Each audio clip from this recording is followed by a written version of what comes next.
SIF Philomen Raj, MSc, MPhil PhD, retired head Department of Physics, Madras Christian College, Tambaram, Chennai. He is presently serving as a guest lecturer in Loyola College, Nungambakkam, Chennai. He has a teaching experience of 35 years in Madras Christian College for UG and PG students. His field of research is nuclear physics and he has presented about 30 papers in symposia organized by Baba Atomic Research Center, Mumbai. He has guided 50 MPhil students and about 100 MSc students in their projects.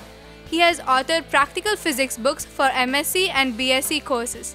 He is presently engaged in writing a book on nuclear physics for Printhias Hall, India. Welcome to UGCA lecture series in physics. We shall continue with the nuclear and particle physics. So, last class we have been discussing about nuclear reactions.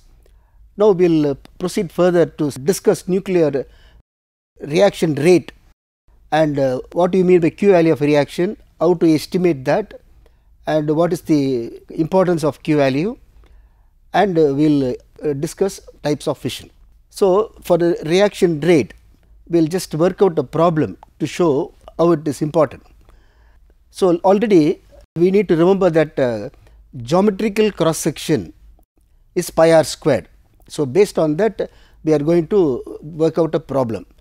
See, for pi r squared derivation is one part, but what we can assume is the cross sectional area. What is the cross sectional area? Suppose I have got a sphere, nucleus is a sphere. If I got a sphere and what will be the shadow? If you get the shadow will be only pi r squared.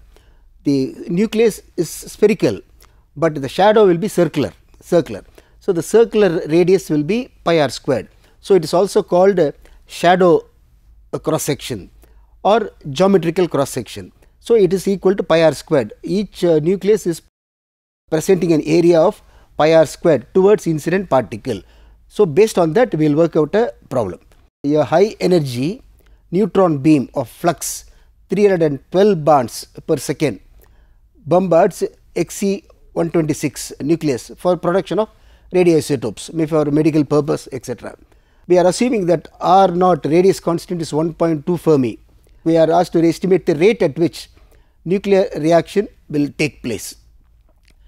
Now, first point is we take it as sigma equal to pi r squared, that is the cross section pi r squared, and R equal to R naught a power 1 by 3, that we know from liquid drop model. The radius is R naught a power 1 by 3, where A is mass number of the nucleus, and here R naught is 1.2 Fermi. Therefore, the radius we are just substituting 1.2 into 10 power minus 15 into that A is 126. So, 126 power 1 by 3. So, if you calculate, you will be getting a 6.016 into 10 power minus 15 meter, that is the radius. Now, we will go for the cross section, that is, this is the radius. So, sigma will to pi r squared. So, I have to just substitute that. So, here sigma r, that is the R refers for reaction cross section. Sigma s will be for scattering cross section. This is for reaction, because we need to calculate the reaction rate. So, this is a pi into radius squared, we are writing this. So, this comes out to be 113.6 in 10 power minus 30 meter squared, and we are just shifting the decimal point and we are making it 10 power minus 28, because 10 power minus 28 meter squared will be corresponding to one barn. Therefore, this 10 power minus 28 is written, and that is written as barns. So, that is a conventional standard way of expressing the nuclear cross section. So, 10 power minus 28 is taken as barn. So, sigma r equal to 1.136 barns. Now, this is the cross section. Now, what is asked is number of reactions that will take place. Now, here number of reactions that takes place is proportional to flux V, the incident flux, the neutron flux. If it is coming at a larger velocity, or number of flux is nothing but number of neutrons crossing per unit area per second, and if it is a large beam coming out, then naturally reaction will be larger, and that proportionality constant is the cross section sigma r. Now this Nr equal to this already we have worked out, and this V flux is a given data 312, that is the given data. Therefore, we are able to calculate the number of reactions that will take place, 354.4 per second. So many reactions will take place. What we are able to find out is, for example, for production of radioisotopes for a scientific purpose or medical purpose, we need to know how many reactions will take place in 1 second. So here, according to our calculation, about 300 and more reactions will take in 1 second. So thus reaction cross section is a valuable information for production of radioisotopes. So we need to know, suppose we require so much of radioisotopes, how many hours or how many days it has to be under the beam, neutron beam. So thus reaction can be studied. So now with this just one numerical example, we will be able to understand what is the importance of reaction cross section. Now we will go to the next one, Q value of a reaction. So already this generally in alpha decay, beta decay, everywhere we get the Q value. Q value is only the difference between the binding energy difference between the parent and daughter, or mass difference between the parent and daughter. So both will be same, because the decrease in mass is available as increase in binding energy. So when there is parent will have a larger mass than the daughter products, and the daughter products will have greater binding energy than the parent. So the mass decreases and binding energy increases. So both are balanced. That is from Einstein's mass energy relation. Mass is only manifestation of energy. So when the mass decreases, energy will increase. So now we will just see, and the difference in mass of the parent and daughter products is the Q value, or difference in binding energy between the parent and daughter products is the Q value. That will also be the difference in kinetic energy of the parent system and the daughter system. When I say daughter system, daughter plus the particle that is emitted before and after, kinetic energy before, kinetic energy after. So all will be same. Therefore, from the kinematics of reaction, we will just write the kinematics of reaction. So M1 plus M2 becomes M3 plus M4. This is one nucleus, another nucleus becomes some other nucleus plus some other nucleus. So we are talking about the M1 here, we are just writing M1 as the light particle. So one is a light particle, for example neutron is bombarding a uranium target. So the light particle is neutron, the heavier particle is uranium. So here we are considering M1 as the light particle which is travelling, and M2 is the target nucleus, it is stationary. So one of them will be stationary and the smaller particle will be travelling. So this is the target nucleus, you write as M2, that is a stationary nucleus. M3 is the outgoing particle. So after the reaction, one particle will be coming out, maybe the neutron, and then after that maybe alpha particle comes out, some particle will be coming out. So M3 is the outgoing particle, and M4 is the product heavy nucleus. After the reaction, there is a heavy nucleus which comes out. For example, if you take uranium 92, 238, and neutron is bombarded, it becomes 239, and then we get one particle, maybe neutron is coming out and heavy particle will be there. Therefore, we are just talking about M3, M4, the product heavy nucleus. For example, if you take uranium, it will have krypton and barium which are fission process. Therefore, both will be outgoing particle and both will be having kinetic energy. When they move out, both krypton and barium will be having kinetic energy. Applying mass energy relation, that is Einstein's mass energy relation. So what we are writing is that we wrote just M1, M2, M3, M4, that is a reaction we wrote. Now as far as the incident particle is concerned, it will have, what is this M1 C squared, that is the rest mass energy. Rest mass energy of the incident particle, MC squared. Here it is M1 C squared, that is Einstein's relation. And this is rest mass energy, and this is the kinetic energy which it is bombarding, kinetic energy, because it is not stationary, it is having kinetic energy E1. Then this is the second particle, here we write as M2 C squared, that is the rest mass energy, and here we do not write E2 because we have already assumed the target it is stationary, and therefore it does not have any kinetic energy initially. After the reaction, we get M3 C squared, that is m3 is the outgoing particle, m3 into c squared, that is the rest mass energy, plus it will be having kinetic energy which is E3. Similarly, we have got for M4 another particle or the heavy nucleus, byproduct nucleus, M4 c square rest mass energy and kinetic energy. See, here we take kinetic energy later also, because once the particle initially it is stationary, target is stationary, so we do not get that kinetic energy part, and the incident particle is there. After reaction, the outgoing particle will have kinetic energy, and this heavy nucleus will also have kinetic energy because of the recoil. It will have kinetic energy because of the recoil. It is like a bullet and gun. Bullet goes with a larger velocity, that is a light particle, but the gun is now stationary. The gun will have a recoil. Therefore, both will have kinetic energy. Therefore, we get this equation.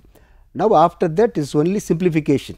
So, what we are doing, we are taking all the mass on one side, m1, m2 and m3, m4, all the m factors are brought this side, and c is a common factor, we take it out.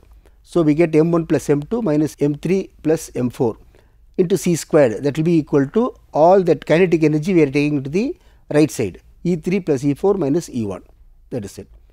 Now, what is Q? Q is nothing but change in kinetic energy, or it is also equal to change in mass. Both are same, because the kinetic energy is available because of the change in mass. That is already, according to Einstein's relation, the energy is only manifestation of, the mass is only manifestation of energy. So, then when there is a decrease in mass, there is increase in kinetic energy. So, we get this. So, the Q, we require expression for Q. So, the Q is change in kinetic energy. So, I can write Q is, what is the change in kinetic energy? This one, E3 plus E4 minus E1, that is the change in kinetic energy. This is after kinetic energy after the reaction, E3 plus E4, and before the reaction we get minus E1, that is the incident particle. So, this is the change in kinetic energy which we write here, and that is also equal to change in mass. So, the change in mass we write this way. So, this part is change in mass. This is the initial mass m1 and m2, and this is the final mass m3 and m4. And what you need to remember is the mass, the initial mass will be larger because there is going to be decrease in mass. The initial, this is the initial mass m1 plus m2, and this is the final mass m3 plus m4. So, this minus this, that is the Q value. Of course, the C is there. So, we have just taken out C squared minus E squared. So, this is the expression for Q value in terms of kinetic energy and in terms of mass. Therefore, what we see is decrease in mass gives increase in energy, and mass is only manifestation of energy. So, it is only mass decreases and energy is appearing. The reaction will be possible. Theoretically, we need not do the experiment. Theoretically, this is a tool, just we find out whether such a reaction is going to be possible. It will be possible only when Q is greater than 0. Only when the Q is greater than 0, any reaction becomes possible. That is what here, this one, this must be larger, Q is greater, which means the initial mass must be greater than the final mass. Then only that particular reaction becomes possible. Now, we will just will discuss about the fission and fusion. This also comes under, it can be studied as a separate heading or also under nuclear reaction, because the fission is a reaction and also fusion is a both a reaction. Now, we will just outline where do you get this fission and fusion, or in what types of elements such a thing is possible. So, this curve is a binding energy curve. This is B. So, here we got binding energy per nucleon, which is in the x axis and in the A, mass number A, and here this is binding energy per nucleon in the y axis, and this is an experimental curve. This is the nature provided by nature, experimental curve. So, as A mass number increases, this goes on increasing and it is almost horizontal, and then it decreases. This is the nature's work. And here, which means these nuclei here with A equal to intermediate mass, intermediate mass will have greater binding energy, like iron. So it will have a greater binding energy, and these are all light nuclei like hydrogen, helium. They are all light nuclei. Binding energy per nucleon is small. Here again, when you go here, the binding energy slightly decreases after the intermediate stage. It decreases. So how do you account for this? This is decreasing because as the nucleus becomes bigger and bigger, the proton repulsion will take place, because the binding occurs because of the nuclear attractive force, nuclear forces, which are short range. Therefore, they are well bound. And as the nucleus becomes bigger and bigger, the Coulomb repulsion will also take place, and that is not short range, that is at all ranges we get. Therefore, this short range force, after when it becomes the nucleus becomes bigger, the Coulomb force dominates, and therefore the size becomes small. The binding energy per nucleon becomes smaller and smaller, and we can't get very heavy nuclei. That is why we are not able to get very heavy nuclei. So this is the region we have. This region will be like iron, etc. This will be like hydrogen, etc., light nuclei, and this will be uranium and transuranic elements, all heavy nuclei. They are called actinides, those about 200. So this is the situation. Now here we talk about fission and fusion now. When you talk about fission, this because it is already unstable, they will have a tendency to split. Because of the Coulomb repulsion, they will have a tendency to split, and the heavy nucleus behaves like a liquid. It is coming under liquid drop model. So heavy nucleus, it's like a water drop, liquid drop, and if you have a water drop and if you slightly disturb it, it will split into 2 or 3 droplets. If it is a solid sphere, it will not can't break it easily. So here in this region, it is like a solid sphere, and when you go for a heavy nucleus, it is behaving like a liquid. So that is called liquid drop model, liquid, and therefore it will undergo fission. It will make 2 droplets. When it makes 2 droplets, a heavy nucleus with maybe mass number 200 will split into 100 and 100, maybe approximately 100 and 100. When it is 100 and 100, what will happen is the resulting fragments will fall in this region. So here this is 200, roughly about 200. Now when it is undergoing fission, the mass number will split as 100 and 100. Both the fragments will be here. So the binding energy has increased in this process. So the fission is taking place only because the binding energy is increasing. So any system, this reaction is possible only when the binding energy increases. That is for any system. Any system will try to move towards a greater binding energy. So suppose I have got a stone, or you think about maybe a slope, rocky slope. If you put a small stone there, and if you disturb that stone, it will come towards the earth, because as it comes towards the earth, it is more and more binding, because it is attractive force, binding energy is more towards the earth, so it will move towards the earth. So when it is far away, if you slightly disturb, it will come here, and all of them will be gathering at the lower bottom. So the lower bottom will be maximum binding energy. Similarly, here we have got, this is the lower binding energy, it will move towards greater binding energy. So that is the natural process. It can't move in this direction, it can move only in this direction. Similarly, when you go for fusion, here the binding energy per nucleon is small, so they will try to bind one another. So when they bind together, they will make a bigger nucleus, so they will climb up the binding energy curve. Finally, they will be attaining this region. So here fission will give fragments of this region, and in fusion these lighter nuclei will fuse up and go up in this region. So this is what happening. This fusion is happening in sun and stars. We get thermonuclear reactions. This is the source of energy that we are getting, sunlight, the source of energy for sun and also other stars. The source of energy is fusion. Fission energy in a reactor, we have got that fission energy, like in Kudankulam, and we have got so many Indian reactors. All of them are undergoing fission reaction. Now we will go back to the further explanation. So the fission, as we have been explaining here, Now fission is nothing but splitting of AV nucleus. That's what I said. Example, 200 becomes 100 and 100. Here, example, uranium. We are not writing the isotope, it's just generally uranium becoming barium plus krypton. Barium and krypton will be in this region. They will have greater binding energy and compared to this uranium.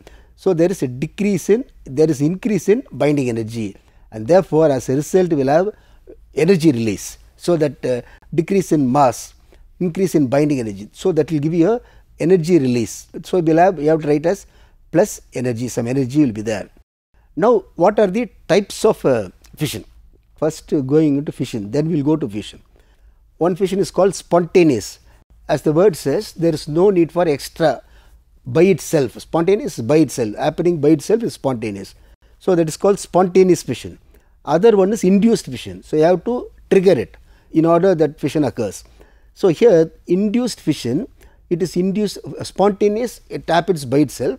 When you say induced fission, it can happen by, you have to send a neutron or even X-ray or gamma ray. So we have to just send some energy, trigger it so that this fission will occur.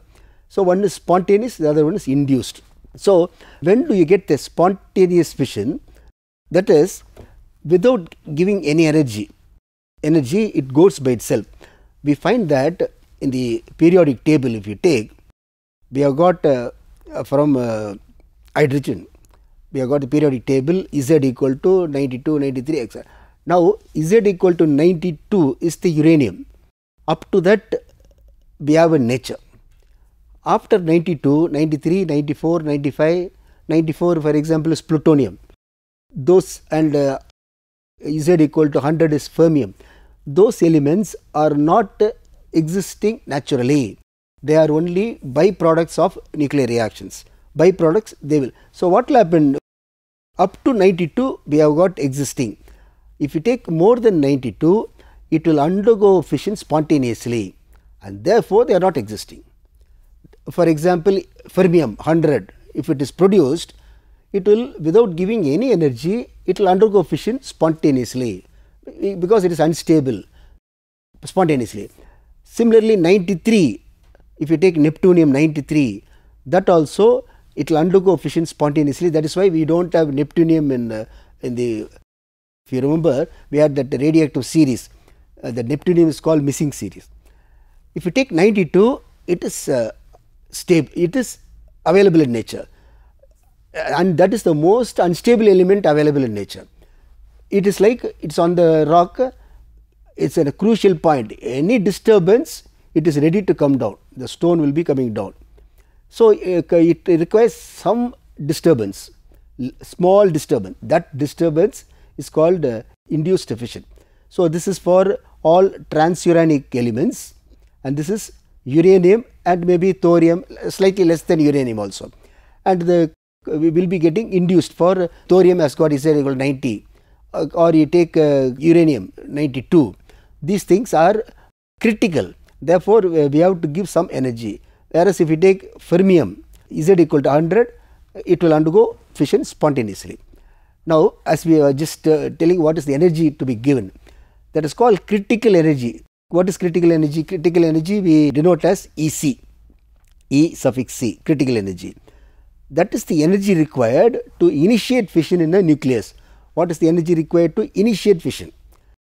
So EC, that critical energy, is more for light nuclei. For example, if you take calcium 2040, if you remember, calcium 20 has got proton number 20, which is a magic number, and 40, that is neutron number is also 20, which is a magic number. So we get 20 is a doubly magic nucleus. It is a very stable nucleus. It is a light nucleus because the mass number is only 40, light. So if you want to split that, we have to give large energy. It is possible. You have to give large energy to split. Maybe the 40 will split as 20 and 20. It is able to, we can split, but the energy required will be more. EC will be more for light nuclei like calcium, magnesium, all that, or iron, all that will be, we require large energy to disturb it. Now EC is small for AV nuclei. already we have been discussing, because it is already in a disturbed fashion because of the excess proton. Because of the proton, it is already having Coulomb repulsion, and therefore EC will be small for heavy nuclei. Example will be uranium, and EC will be 0 for super heavy nuclei. When you say super heavy nuclei, that is transuranic. See, as the word says, after transuranic, after uranium. So uranium has got 92. Anything after uranium is called transuranic element. Now, how do you, this critical energy, this was studied by Bohr and Wheeler, and they have derived one expression, and that is Z squared by A is greater than 48. That is an expression they have derived. We need not derive that, but we will be just recalling the final expression. This is the condition for spontaneous fission. So, if you have a nucleus with the Z squared by A greater than 48, such a nucleus will not exist in nature, because it will undergo fission spontaneously. So, any nucleus which is available in nature will have Z squared by A less than 48. This is the condition. That is the test. Which nucleus you will be using for a reactor, we have to take this as a check, and Z squared A must be maximum for a to be used as a fuel in a reactor. And here just we will talk about natural uranium. It has got 235 and 238, and only 0.7% of 235, and 99% will be uranium 238, and 235 requires slow neutron. When you say slow neutron, it will be in EV. When you take uranium 238, it will have fast neutron which will require MeV energy. What you remember is 235 will require slow, 238 will have fast neutron. Neutron emission. So, when you take uranium 235 plus slow neutron, these are the possibilities: XR plus Xe plus 2 neutron, or Kr plus Ba plus 3 neutron. So, here one reaction gives 2, another gives 3. There are so many channels possible, and average they found that it is 2.5 neutron. Discuss further on fission, and here we will just wind up for the day. So, we will just summarize. We have discussed reaction rate and worked out a numerical problem for reaction rate. Expression for Q we have derived, and we have discussed the types of fission reactions, and just a few questions for the day. Explain how reaction rate can be estimated from the reaction cross section. Derive an expression for Q value of a reaction. Outline the types of fission reaction. Thank you.